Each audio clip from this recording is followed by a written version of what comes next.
bi daa tàngoor moo tax. vendredi on attend mais je pense que sur les réseaux on va poursuivre le débat jusqu'à bu leen neexee attends yéen tam mën ngeen am seen xalaat ci li nga xam ndax Ismaïla Sarr war na nekk titulaire indiscutable ci équipe nationale bu Sénégal en tout cas il fait une première partie de saison très très très belle ñu jàll nag ci brève yi lay wàccal ci brève yi ñu ñëw parce que nag liste yi commencé na wàcc Babacar Ndaw Faye semaine passée jox na leen quand même yenn sélection yi nga xam ne commencé nañu mais tey ci ngoon BNF. Brésil liste wàcc na Brésil gis liste am wàcc na di Brésil nga xam ne c'est certainement l'un des très grands favoris de ce tournoi parce que Brésil moom quelle que soit la situation je pense que dañ koy coché ci. même bu andi woon équipe bu ay ouvrier sax dañ koy coché ci favori yi parce que c'est quand même la nation la plus titrée. même bu fekkee gëj nañ jël li nga xam ne moom moo di coupe du monde bi depuis quoi depuis 20 ans maintenant su ma juumul depuis 2002 ak ñoom Ronaldo et là ils ont sorti une équipe quand même qui est assez solide en tout cas en termes d'effectifs c'est assez joli à voir. On a les Madrilènes champions d'Europe en titre Rodrigo Vinicius Junior et puis l'ancien madrilène bien sûr Casemiro mais également am nga kii di Neymar qui va être un peu le porte-drapeau le porte-étendard de cette équipe Neymar Junior du PSG. Tu as également Lucas Paqueta, tu as Anthony et Rafinha du FC Barcelone, Richarlison bu Tottenham. Li frappé c'est surtout l'armada offensive de cette équipe-là. On a l'impression que chacun peut être titulaire. On a qui d'autre? Gabriel Jesus. Et il y a bien sûr Firmino et Coutinho, il me semble, qui sont absents de cette liste. Ça va être, on va dire, le gros coup, on va dire leur absence. Mais et même derrière, c'est une équipe qui impressionne qui attaque bien. Mais ci ginnaaw, tu as également des défenseurs de qualité. Et l'inépuisable Dani Alves, tu as Militao, tu as Thiago Silva, Marquinhos entre autres, et tu as de très bons gardiens également ci ginnaaw. C'est une équipe vraiment assez équilibrée et très solide, ligne par ligne. Ça va être naturellement une des équipes à voir. D'accord. Astou, c'est vraiment un mix entre les anciens et les nouveaux. Bu ñu xoolee ñu bees ñi quelqu'un comme Bruno Guimaraes qui fait une très belle saison avec Newcastle, qui en est un peu le patron, en tout cas le patron du milieu de terrain. Gis nañ également le retour de Fred, pas très en forme, pas toujours titulaire avec Manchester. Mais Rafinha, Anthony, c'est quand même l'avenir de cette sélection-là. Effectivement, comme ni nga ko waxee, je pense que équipe bu nekk dafay soxla benn anciens yi nga xamante ne ils sont là pour l'expérience, ils sont là pour gérer, on va dire, le vestiaire. Soxla aussi ay jeunes yi nga xamante ne de par leur explosivité aussi bëgg bi nga xamante ne bëgg nañ ko gagner une coupe du monde. Je pense que c'est un mix bi nga xamante ne ça marche bien. Comme ni nga ko waxee, on a les Madrilènes, Vinicius ak Rodrigo yi nga xamante ne ils ont fait une bonne coupe d'Europe. Aussi important ci dispositif Real Madrid bi pour gagner la Liga. Donc je pense Gabriel Jesus qui est de retour. Si en plus on avait parlé de son absence par rapport ak bi ñu joué dernière fenêtre bi mais effectivement foofu laa doon ñëwee sax ma ne peut-être les coachs avaient déjà en tête équipe yi nga groupe yi nga xamante ne moom la ñuy yóbbu Qatar donc parfois essayer de changer un peu essayer d'autres joueurs aussi mën na la permettre nga am plus d'options quand on sait que ak coupe du monde bi nga xamante ne en milieu de saison la mën ngaa am blessure fii nii après tu seras obligé d'avoir un remplaçant donc c'est toujours bien d'essayer des joueurs d'intégrer dans le groupe pour xam li muy joxe.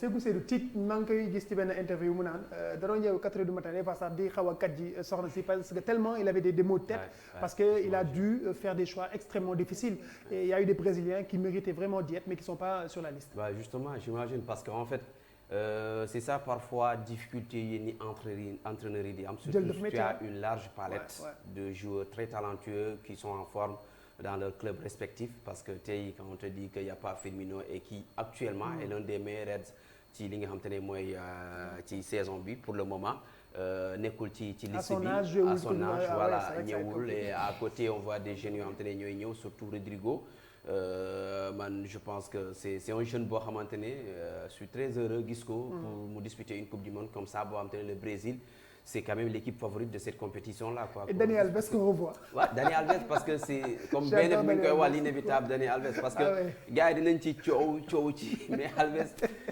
c'est difficile en fait. C'est un soldat. C'est-à-dire tant qu'il est en forme, il est compétitif, c'est-à-dire c'est quelqu'un koo xamante ni c'est l'un des rares brésiliens yoo xamante ne à son âge capable de faire ce que les jeunes ne sont pas à mesure de reproduire sur une pelouse. Donc je pense que tey au-delà même de ce qu'il peut apporter sur le terrain Astou mi ngi koy wax l'expérience et surtout la gestion des vestiaires. Parce que genre compétition yi la gestion des vestiaires moo ci ëpp solo li nga xam te ne mooy am terrain. gestion émotionnelle non surtout la gestion hors de la pelouse, ce qui se passe dans l'environnement du groupe, ce qui se passe aux entraînements, ce qui se passe dans le vestiaire. Le Sénégal a gagné la CAN en partie grâce à ça parce que dañoo am une gestion boo xam ne am na ci. Je pense que ce Brésil là ñi ñaa ngi koy wax avant même la publication de cette liste là c'est que Tite il a raison parce que mënoon na def beneen 11 je veux dire beneen 26 boo xam te ne peut-être day xaw a yamambaay mais au moins di nga ci doon retrouver des joueurs yoo xamante ni te tu vas dire non mais attends c'est une équipe qui peut être toujours favorite pour cette compétition là. Donc je pense que il a un groupe boo xamante ni surtout il y a une cohérence des buts en attaque, il y a tout un cocktail pour aller écraser ses adversaires. Justement sànq yaa ngi koy wax mais ku xam Astou Brésil xam ne également reporters yeeg journalistes yi c'est une équipe qui est épiée 24 heures sur 24 bu nekkee dans une compétition internationale parce que c'est ça également le Brésil, c'est vraiment un bon produit pour les journalistes. Effectivement bon on va dire que Brésil c'est le football ah Brésil dañuy dund football boo xoolee bu ñuy nekk xale que ce soit au niveau des rues donc dëkk la bi nga xamante ne dañuy dund football vraiment dëkk la bi nga xamante ne aussi il donne énormément de talent au football que ce soit football sud-américain que ce soit le football européen donc dëkk la bi nga xamante ne aussi c'est un bon client comme ni ñu koy waxee tu as toujours des bons talents là-bas tu as toujours on va dire le football bi nga xamante ne moom moo taxoon ñuy wax on a le spectacle on a des joueurs yi nga xamante avec leur talent ils sont capables de faire des dribbles offrir le benn spectacle bi nga xamante ne c'est important dans les matchs donc je pense que c'est normal et c'est évident que journalistes yu bëri di intéressé wu ci équipe boobu noonu surtout que c'est un favori pour cette coupe du monde là. C'est là que pour moi intervient l'importance d'avoir des joueurs comme Thiago Silva comme Dani Alves. C'est-à-dire c'est des joueurs qui pourront être Thiago Silva un peu moins parce que même si ça reste un joueur très mature et tout mais Dani Alves c'est un joueur qui peut capter toute la pression qu'il peut y avoir autour d'eux pour permettre ay ñoom Neymar ak les génies de devant ñoom Vinicius parce que c'est un pays boo xam ne la pression peut être très forte et contre même les joueurs parce que attente bi dafa bari ba nga xam ne parce que Brésil chaque fois bu génnee pour dem coupe du monde on s'attend que à ce que mu dem jëli pot bi ñëw d'ailleurs loolu laay ragalal Sénégal pour les compétitions yi di ñëw africaines yi di ñëw mais bon c'était une parenthèse mais des joueurs comme Dani Alves vont être très importants d'ailleurs moom la ñu def un peu ci suñu bés bi bu week-end bi c'était l'équipe présentée et c'est quand même assez riche comme on l'a dit. Neymar c'est l'heure de briller, il sera très attendu, c'est clair. Et des joueurs comme Dani Alves vont créer des contre-feux ci ginnaaw, ils vont dire des conneries ci biti nit ñi concentré wu ci, ils vont quand ça va se passer moins bien que ni ñu ko yaakaaroon, il va faire certainement des sorties wax loo xam ne les gens vont lui sauter dessus pour permettre un peu à li nga xam ne moom moo di effectif bi de rester un peu dans sa bulle. Et on va le remarquer d'ailleurs compétition bii ñu jëm on aura quand même des joueurs on va dire des papis ci par l'âge ñi nga xam ne depuis 2006 ñu ngi au top niveau des joueurs d'habitude gardien la ñuy gis à ce niveau-là mais là on aura Luka Modric moom tamit il fait partie des inusables on aura Cristiano Ronaldo qui va avoir presque 40 ans bientôt on aura Lionel Messi également qui est sur la scène depuis 2006 plus Dani Alves.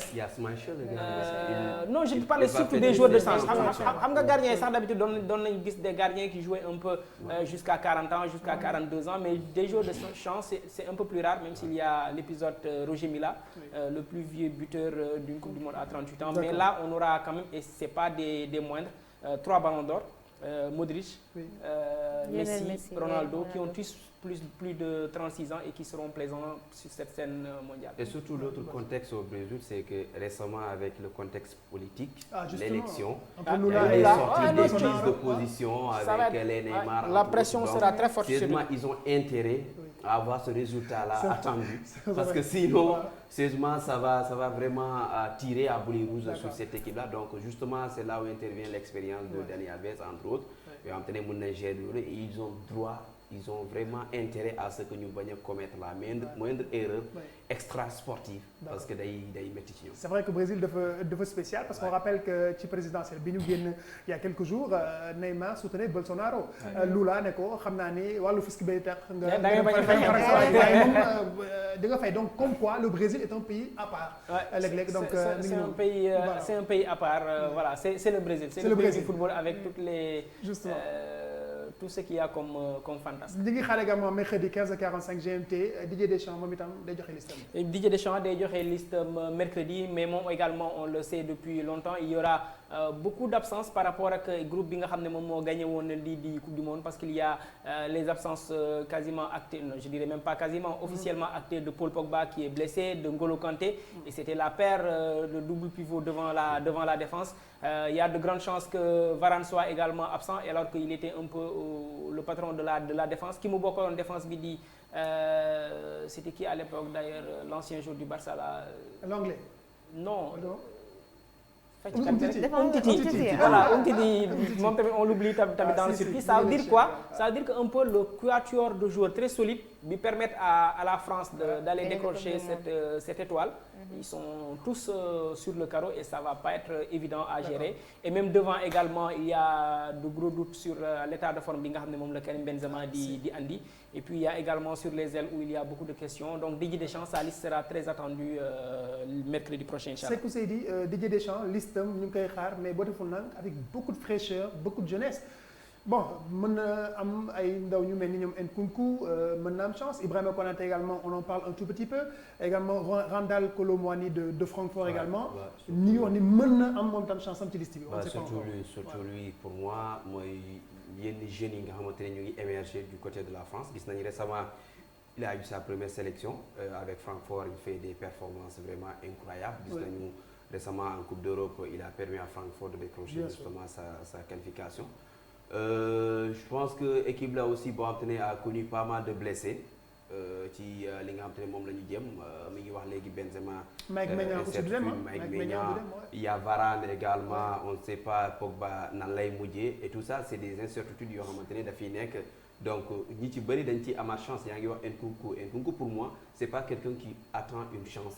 Ce serait un mérite qu'il soit sur cette liste pour la Coupe du Monde. Après Deschamps, c'est un peu comme le Aliou Cissé français. Mais pour moi, il y a des certitudes qui sont là. Il y a des certitudes qui sont là yoo xamante ne c'est forcément dafay dem ñoom en défense avec Varane mi fi nekk le yaa ngi tudd Ibrahima Konaté. C'est vraiment le patron actuellement de la défense des Reds parce que voilà à côté il y a également Tottenham. On a vu que l'anglais quand il est allé en Angleterre commence à être en train de changer. Il fait vraiment des choses incroyables comparé à bu muy nekk Barça. Donc lui aussi il peut être dans une situation assez compliquée avec cette palette de joueurs bi nga xam te yor na ko pour faire un choix sur 26 wala 28 peu importe choix bu muy def. Parce qu'on parle beaucoup de surprises waxam naa ko encore quelqu'un comme Simakan également on va mettre Simakan de Leipzig. On en parle ne mën na nekk également une des surprises de cette liste là. waaw boo xoolee aussi les blessures que la France a au niveau du milieu de terrain je pense que am des joueurs comme Simakan aussi juste revenir un peu si sélection Nkunku bi parce que je pense que Nkunku ça fait un moment quand même qu'il se montre je pense que qu'il demande à Deschamps de décrocher le téléphone donc pour ñu woo ko pour man même sans blessure ce serait pas une surprise mais ça serait un mérite la même chose comme pour Kolo Muani aussi gis nañu ne Benzema aussi ça fait un moment qu'avec Real Madrid ça marche pas trop depuis qu'il est Ballon d'Or on peut dire donc je pense que Deschamps instant bi situation bi mu nekk il a beaucoup de blessés donc c'est normal que ñu am ay surprises jeunes yi nga xamante ne quand même ils se sont montrés quand on revient à la défense comment il s'appelle Varane juste pour information am na information bu génn il paraît qu'il va être sur la liste donc peut-être mën nañu ne Konaté je suis pas trop sûre parce que moom aussi depuis début de saison c'est pas comme s'il était vraiment en forme mais il faut aussi parler de Upamecano qui est en train de faire une excellente saison au niveau du Bayern de Munich. Pavard aussi depuis qu'il est revenu de blessure aussi il fait de bons matchs. Koundé aussi côté du Barça même si blessure yi mooy loolu je pense que côté défense bi il a quand même Lucas Hernandez moom laa doon ñëw du Bayern et du Milan AC donc je pense que défense am quand même il a benn effectif bi nga xam ne c'est fourni maintenant c'est au milieu de terrain peut-être que ça va poser problème peut-être on va parler de Rabiot on va parler de Tchouaméni Tchouaméni ce sera une jeunesse en fait milieu de terrain je pense que vu qu'il y a plus Pogba N'Golo Kanté aussi il sera pas là donc milieu bi tu auras quand même une jeunesse bi nga xamante ne explosivité bi aussi est-ce que ce sera possible de le canaliser il faudra trouver pour man kenn ki nga xamante ne il sera là en patron ci milieu de terrain bi en attaque je pense que la France a quand même des attaquants bien fournis yi nga xamante ne ça va pas poser problème. Au milieu de terrain peut-être Babacar Ndofé le patron peut être Rabiot. Oui après bon Rabiot il est tellement instable également ci équipe France même si là il est sur une bonne dynamique à la Juve mais de là à être un patron j'ai des doutes je pense que suñu demee sur la valeur intrinsèque là li ñu am nii ils vont avoir un problème de leader. Après je pense que quelqu'un comme Tchouaméni galon yu mu commencé di jël au Real Madrid peut lui permettre pourquoi pas de porter un peu ce costume de leader, mais c'est un joueur quand même qui est très jeune, qui vient de découvrir un peu le très haut niveau avec le Real Madrid. C'est pas évident à gérer pour une compétition comme celle-là. Je pense que ça va être vraiment ce manque de leadership au milieu mën na nekk un peu la grosse faiblesse de l'équipe de France. Mais Mbappé sera là, voilà, Mbappé sera là.